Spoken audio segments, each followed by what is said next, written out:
তোমার চোখে জল দেখেও যে বিচলিত হয় না, তার কাছ থেকে আর যাই হোক ভালোবাসা কখনো প্রত্যাশা করো না।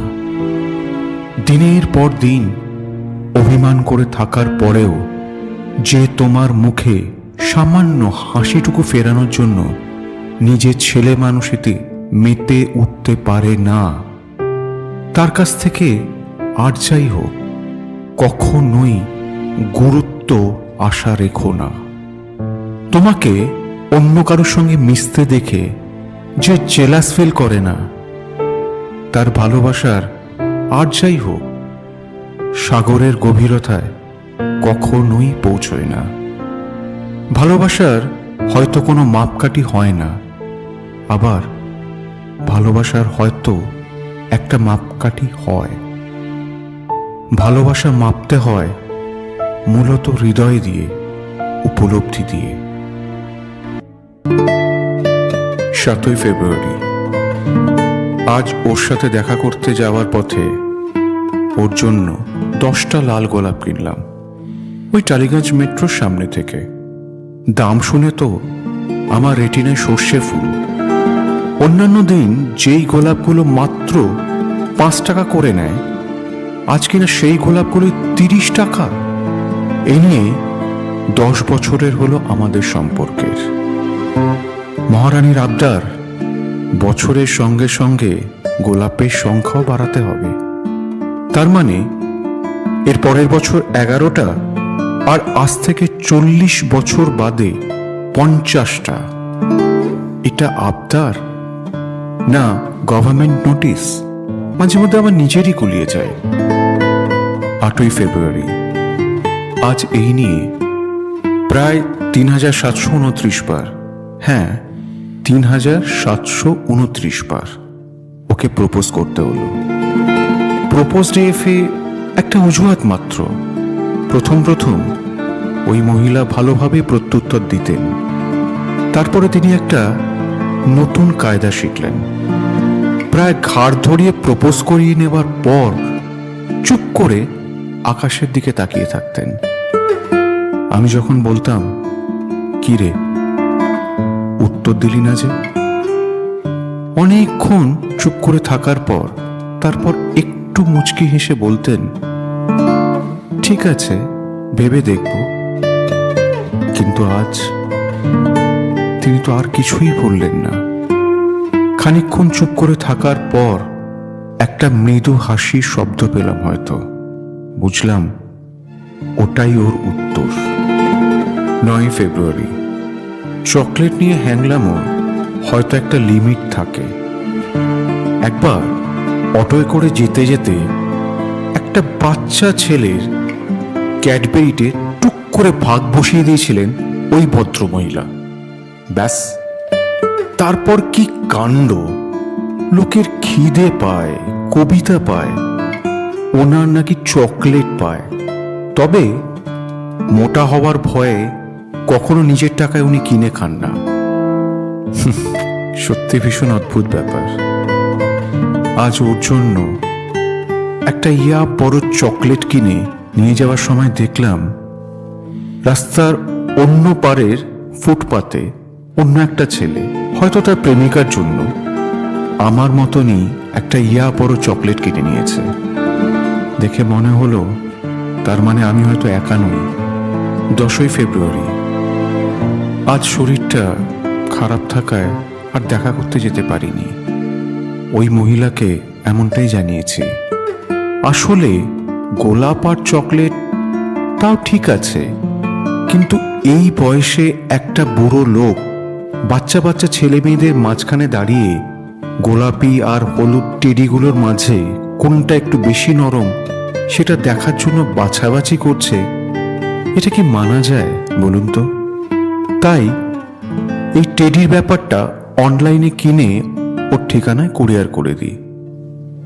প্রথম বছর মহারানী বেশ একটু রাগারাগি করেছিলেন, কিন্তু তারপর পরের 2 বছর, মানে শেষ 2 বছর, আমার অসুবিধাটা মহারানী হয়তো বুঝতে পেরেছিলেন, তাই আর কিছু বলেননি। 11ই ফেব্রুয়ারি।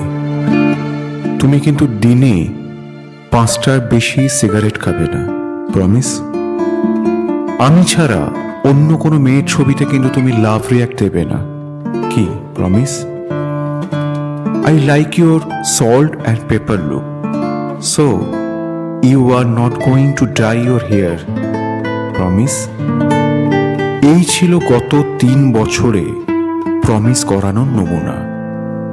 এই যৎসামান্য প্রমিসিং এজেন্ডা নিয়ে যে মানুষটা গত 3 বছর ধরে দিনের পর দিন আমাকে সহ্য করেছে, তাকে ভালো না বেসে থাকা যায় বলুন তো? তাই আজ আমি ওকে আগেভাগেই বলে দিলাম, প্রমিস, তুই যা বলবি আমি তাই করব।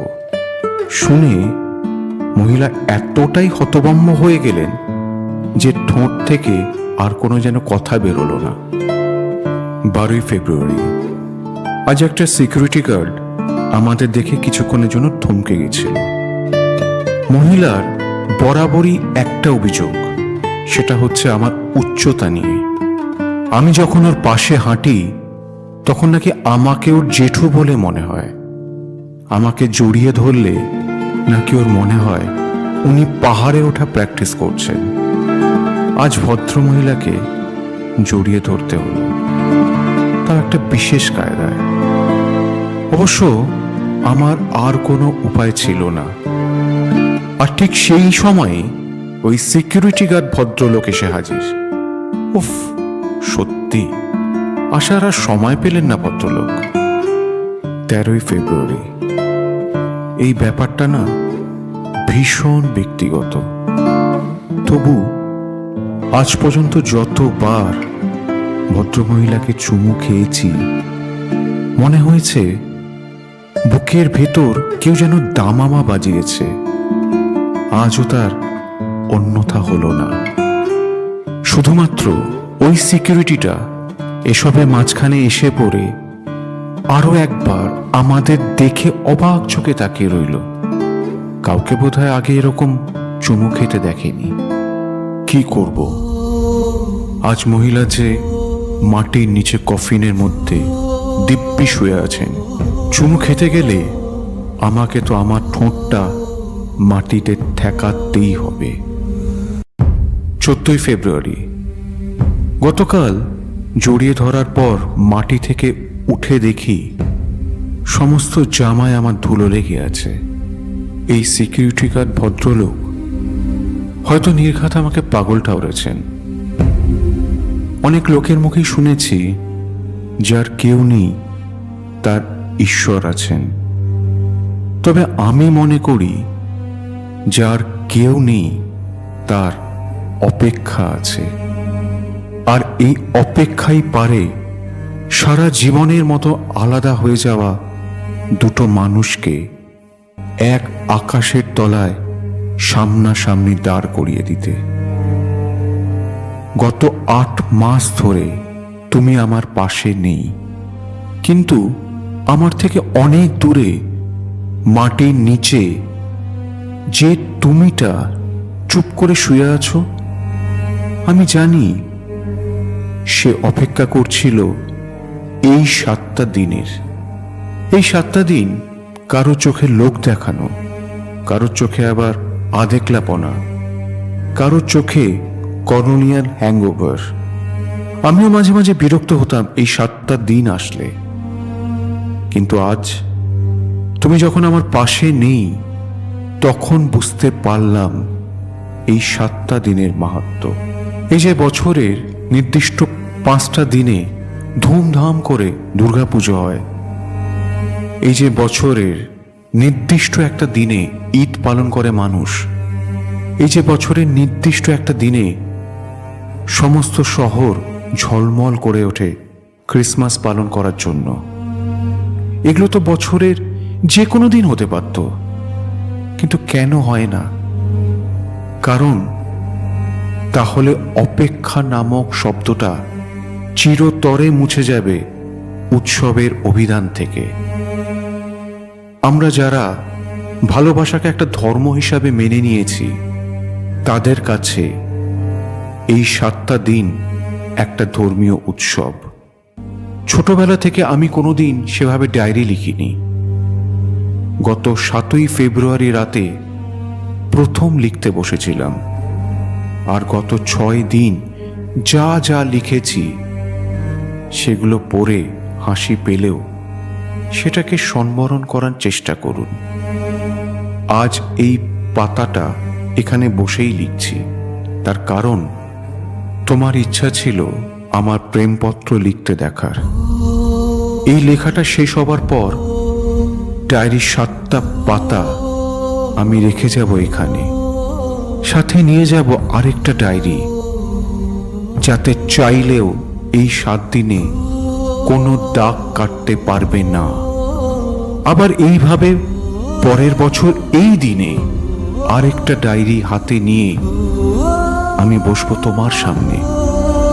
যাবার সময় রেখে যাব আরো 7টা পাতা। ততদিন অপেক্ষা করো, কেমন? Please. By the way, security guard ভদ্রলোকের সঙ্গে আজ ঠোকার মুখে আবার দেখা হলো। কাল ওইভাবে কফিনে ঠোঁট ঠেকিয়ে রাখার কারণটা জানার পরে টানা 5 মিনিট আমাকে উনি জড়িয়ে থাকলেন। তুমি ছাড়া কেউ প্রথম আমায় এতক্ষণ জড়িয়ে থাকলো। হিংসা হচ্ছে না তো?